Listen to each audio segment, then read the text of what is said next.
할렐루야.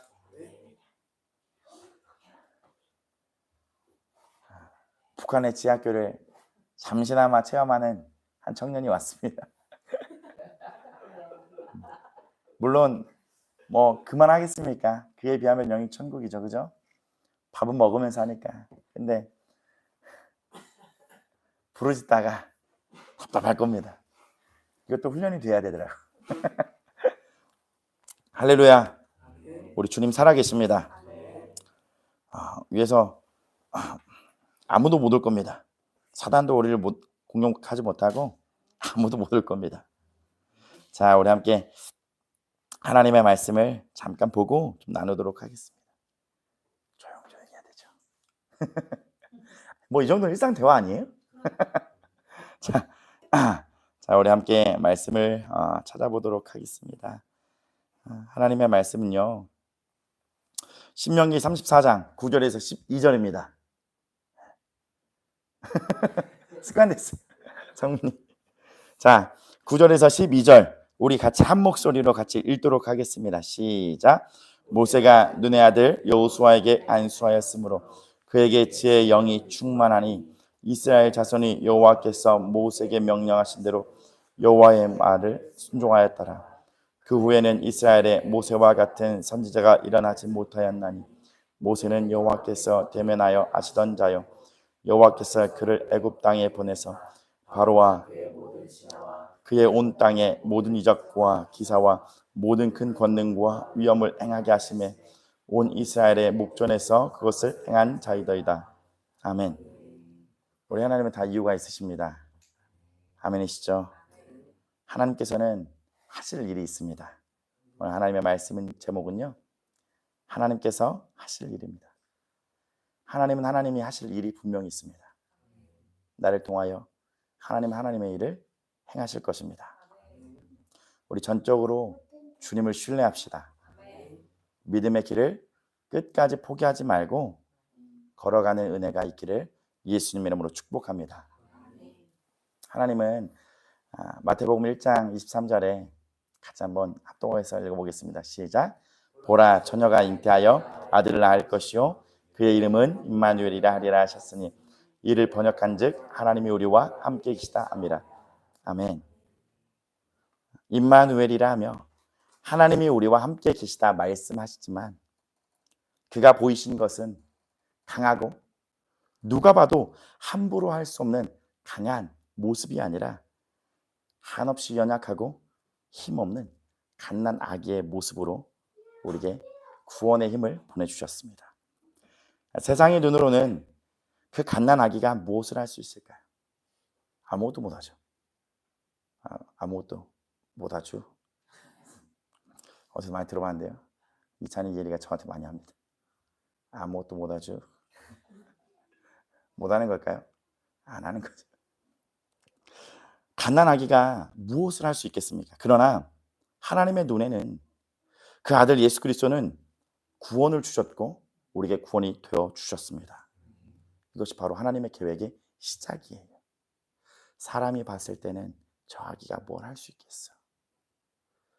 뭘 할 수 있겠어? 이 연약한 내가, 우리가요, 뭘 할 수 있겠어? 그 연약함 가운데서 하나님의 계획이 시작이 돼요. 아멘이시죠? 따라서 선포하겠습니다. 나에게도 하나님의 계획이 있습니다. 또 고백합니다. 나의 하나님이시기 때문입니다. 주님을 붙잡읍시다. 혹시 주님을 붙잡는 게 뭔지 아세요? 주님을 붙잡는 거. 주님 붙잡는 거예요. 마음 다하여서 그걸 꾸준히 계속 생각하는 거예요.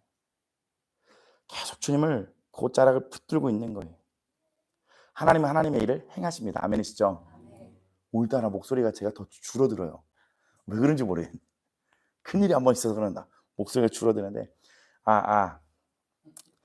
오늘 이 본문의 배경은요, 신명기의 가장 마지막 장의 내용으로 이스라엘 백성들이 보았을 때는 굉장히 대단했던 모세가 죽음을 맞이한 장면이에요. 모세가 결국에 죽게 되었습니다. 본문 말씀 9절에 보니까 모세가 눈의 아들 여호수아에게 안수해 줬대요. 그에게 지혜의 영이 충만하니 이스라엘 자손이 여호와께서 모세에게 명령하신 대로 여호수아의 말을 순종하였더라. 그러니까 모세가 눈의 아들 여호수아에게 안수하여 그에게 부어진 영이 뭐였다고요? 우리에게 이 지혜가 필요해요. 진짜 무지하면요, 미련하면요, 답이 없어요. 우리에게 이 지혜가 필요한데 바로 하나님께서는 다 계획이 있으시다고 하는 하나님을 바라보는 지혜의 눈이에요. 하나님은 하나님의 일을 이루어가는 데 있어서 그분께 순복하여 끌려가는 우리들의 참 지혜가 필요합니다. 이 세상의 지혜는 높아지라고 말합니다. 군림하라고 말하고요. 이 세상의 지혜는요, 네가 최고라고 얘기합니다. 그러나 하나님께서 말씀하시는 지혜는 너 나 없으면 안 돼, 주님 없으면 안 됩니다라고 하는 그 지혜가 우리에게 필요한 거예요. 본 말씀 10절부터 제가 읽어보겠습니다. 왜 지혜가 필요했을까? 여호수아에게는 왜 지혜가 필요했을까? 본문 말씀 10절입니다. 그러니까 그 후에 이스라엘의 모세와 같은 선지자가 일어나지 못하였나니 모세가 여호와께서 대면하여 아시던 자요, 여호와께서 그를 애굽 땅에 보내서 바로와 그의 모든 신하와 그의 온 땅의 모든 이적과 기사와 모든 큰 권능과 위엄을 행하게 하심에 온 이스라엘의 목전에서 그것을 행한 자이더이다. 아멘. 모세가 죽기 전에 이제 안수하여 이 눈의 아들 여호수아가 지형을 받았는데, 여호수아가 생각해 보면 차이가 너무 나요. 모세는 굉장한 일을 해왔거든요. 여호수아는 이제 그 바톤을 받아야 할 다음 주자예요. 여호수아의 책임감이 얼마나 막중했을까, 그리고 부담감이 얼마나 컸을까. 또한 이스라엘 백성들이 여호수아를 바라보는 시선은 분명히 있을 겁니다. 기대감이 없을까요? 있었을 거예요. 당시의 모세의 존재는 너무 컸습니다. 그가 죽고 나서의 여호수아의 중심으로 이루어진 이스라엘 백성들은요, 마음의 이 본성들이 작동하지 않았을까요? 작동했을 겁니다. 분명 이 여호수아도 내가 이 일을 감당하기에는, 하나님의 일을 감당하기는 쉽지 않다, 아니 정말 어렵다고 느꼈을 겁니다. 여호수아 1장 9절 우리 함께 읽겠습니다. 시작. 내가 내게 명령한 것이 아니냐, 강하고 담대하라, 두려워하지 말며 놀라지 말라, 네가 어디로 가든지 내 하나님 여호와가 너와 함께 하느니라 하시니라. 아멘. 하나님께서 이 말씀을 딱 전합니다. 두려워하지 말고 놀라지 말라. 반대로 얘기하면 무슨 말씀이에요? 여호수아에게도 두려워하는 마음과 놀라는 마음이 있었습니다. 여호수아 1장 18절에도 보면요, 누구든지 당신의 명령을 거역하며 당신의 말씀에 순종하지 아니하는 자는 죽임을 당하리니, 뭐라고 얘기해요? 옆에서 오직 강하고 담대하소서. 혹 여호수아는 이런 생각도 가졌던 것 같아요. 나의 말을 믿고 누가 따라줄 수 있을까? 모세 대단했는데, 모세는 잘했는데 나는 어렵지 않을까. 이스라엘의 지도자 모세가 죽은 일은 모든 것이 흔들릴 수 있을 만한 일이었어요. 또 그 다음 지도자가 된 여호수아에게도요, 이 틈을 통하여 어려움이 분명히 있었을 겁니다. 그의 약점은 두려워하는 마음, 강하고 담대하지 못한 그 마음이 있었을 거예요. 누가 함께하지 않으면요, 하나님이 함께하지 않으면 내 본성, 내 본연의 모습 그대로 올라오는 거예요. 그럼 배추 절인 것처럼 시들시들 이렇게 돼버리는 거예요.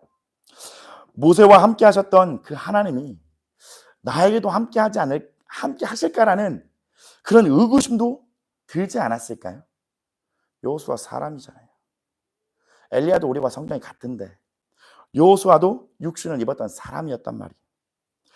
모세와 함께 하셨던 그 하나님이 나에게도 함께 하실까 하는 이 생각이 당연히 들지 않았을까. 여러분에게도 하나님이 주신 사명 속에 흔들림이 있을 수가 있습니다. 분명 하나님의 부르심 가운데 우리가 이렇게 살려고 모인 것이 아니라 하나님의 뜻 따라 하나님을 영원롭게 하기 위한 삶을 살기 위해 모인 거잖아요. 그렇죠? 군사로 모인 거잖아요. 그죠? 아멘이시죠? 첫 번째 군사는요, 강하고 담대해야 됩니다. 하나님께 순종해야 돼요. 그 명령에 충성 다해야 됩니다. 근데 첫 번째 이 조건인 두려움과 불안함이 나를 엄습해 온다면 우리에게 맡겨진 이 사명 가운데 흔들림이 있을 수 있다는 거예요. 우리의 자리가 전 여호수아와 같은 자리는 아닌데요. 그럴지라도 각자의 자리에서 하나님을 제한하게 되고 하나님의 일을 맡게 되는 나만의 틈이 있을 거라는 거예요. 여호수아서의 첫 번째 성을 점령해야 하는 곳이 있습니다. 어떤 성이죠? 정답.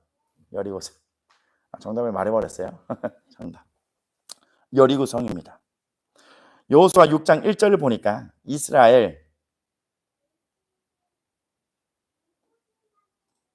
여호수아 6장 1절이. 네, 좋아요. 클릭 소리 나고 좋아요. 이스라엘 자손들로 말미암아 여리고는 굳게 닫혔고 출입하는 자가 없더라. 그리고 1절부터 5절까지인데요. 제가 읽어드리겠습니다.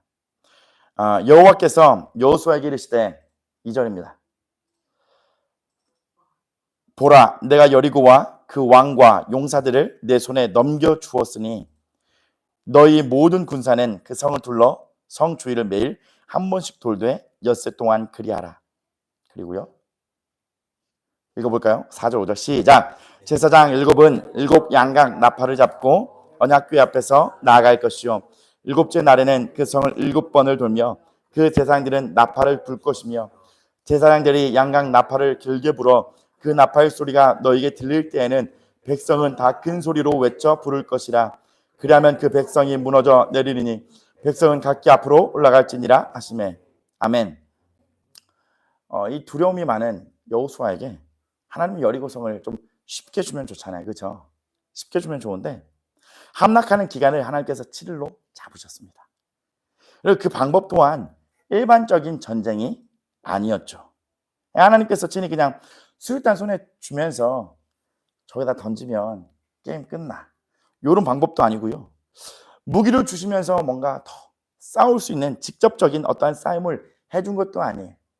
단 7일 동안 6일은 한 바퀴씩 돌고 침묵하면서요. 마지막에 7번 돌고 양양나팔 불면서 뭐 하라고요? 와! 혹시 여기 두려움 많으신 분 계십니까? 이거 하실 수 있겠어요?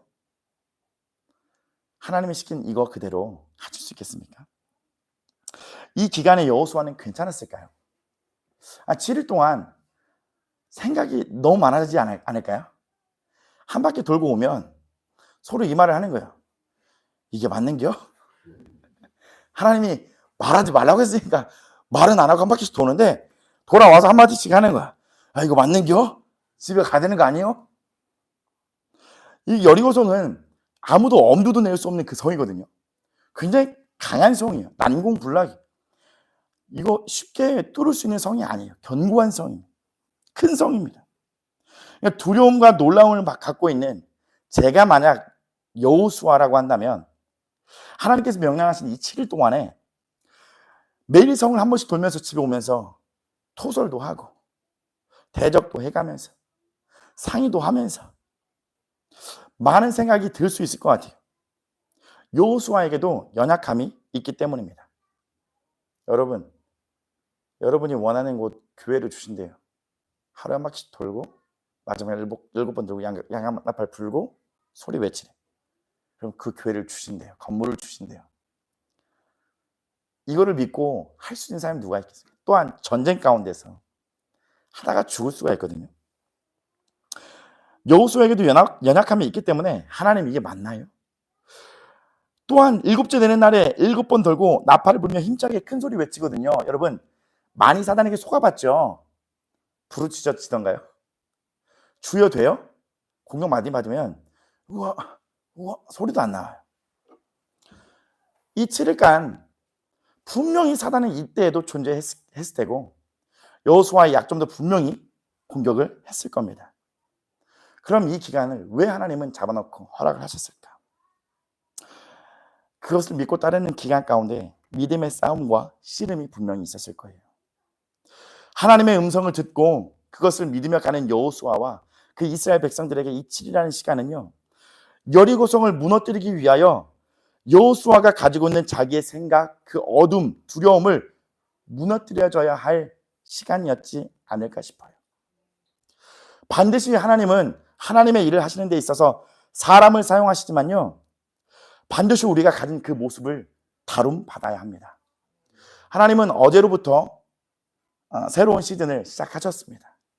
우리 안에 숨겨진 죄악들, 생각의 혼에 숨겨진 있는 것들, 그것들 드러내셔서 하나님이 처리하길 원하는데 왜 그럴까요? 하나님은 나를 통하여 하나님의 일을 하고 싶으셔서 그런 거예요. 그 기간을 정해놓고 언제가 될지 모릅니다. 그러나 여기에서는 7일을 정해놓고 7일 안에 수많은 씨름과 싸움이 있었을 거예요. 마지막에 힘차게 외칠 때 다 무너지게 되죠. 하나님은 하나님의 일이 한순간에 이루어지는 것을 보여주고 있어요. 여러분이 갖고 있는 모든 일들, 세상의 모든 일들, 그것도 한순간에 하나님이 이루실 수 있는 일입니다. 그러나 그때까지 우리에게 주어진 그 기간 가운데 나에게 갖고 있는 그 연약함의 그 틈을 부수시는 기간 가운데 있습니다. 이 시간에 어떻게 하시겠습니까? 에휴, 나 오늘 갈란다 집에. 이 마음 말고요. 주님, 제가 여기 있습니다. 더 다뤄주십시오. 요즘 쉽지 않죠? 하나님께서 아주 그냥 붙이셔갖고 미친 개마냥 막 따라오잖아요, 사단이. 그죠? 물어 뜯으려고 막 하루 수십 번 따라오죠. 주님 바라보고 싸우십시오. 지친 상태도 괜찮아요. 공격 많이 받은 상태도 괜찮아요. 싸우고자 하는 그 마음의 중심을 드릴 때 하나님 그를 구원하세요. 하나님에게는 반드시 계획이 있습니다. 하나님께서 허락하신 주어진 시간에 하나님의 일을 보이기 위하여 우리를 준비시키시고 계십니다. 그분의 일을 막는 나의 어떠함들을 보십시오. 하나님 나를 통해서 마음껏 일하고 싶어 하는데 주님 잠깐만요 하는, 하나님 지금 두려워요, 하나님 지금 내가 외로우니까 잠시만요 하는 하나님의 일을 막고 있는 나의 어떠함을 보시면서 이게 왜 또 올라오는 거야, 이게 뭐야 하지 마시고 주님 이거군요, 하나님이 지금 나를 다루시는 게 이거군요, 주님 더 깨뜨려 주십시오. 하나님 앞에 행복하며 나아지기를 권면드립니다. 하나님의 사람은 하나님께서 책임지십니다. 하나님의 사람은 하나님께서 인도하십니다. 그분 앞에요, 여러분의 생명 다 떼어드리십시오. 또한 하나님의 일을 막는 나의 틈으로 공격하여 하나님의 뜻을 볼 수 없게 하는 이 악한 영들로부터 오늘도 대적하여 승리합시다.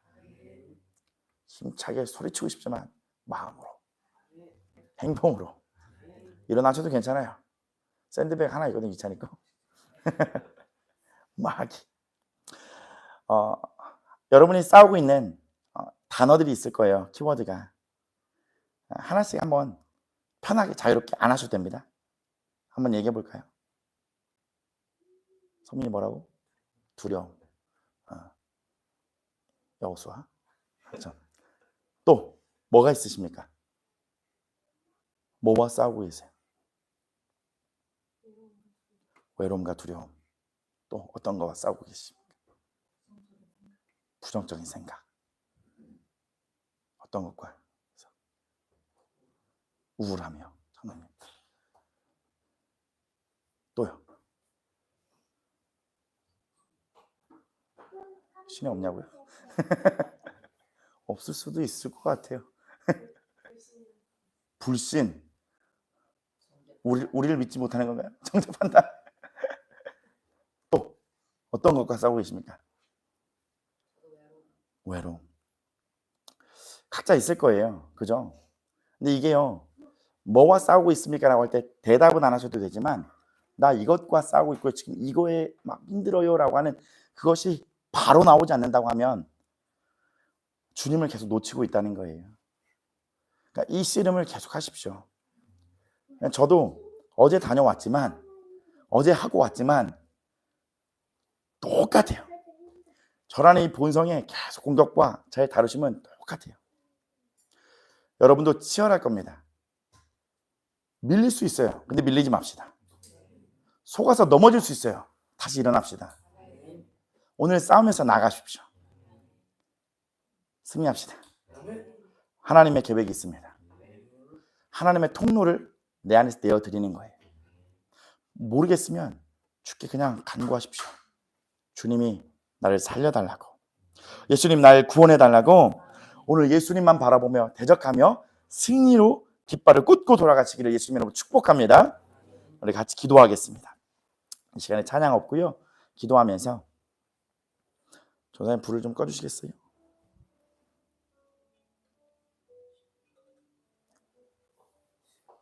소리를 좀 더 켜주세요. 괜찮아요. 안 내려옵니다. 그분들 그렇게 하셔서 못 내려와요. 내려놓으세요.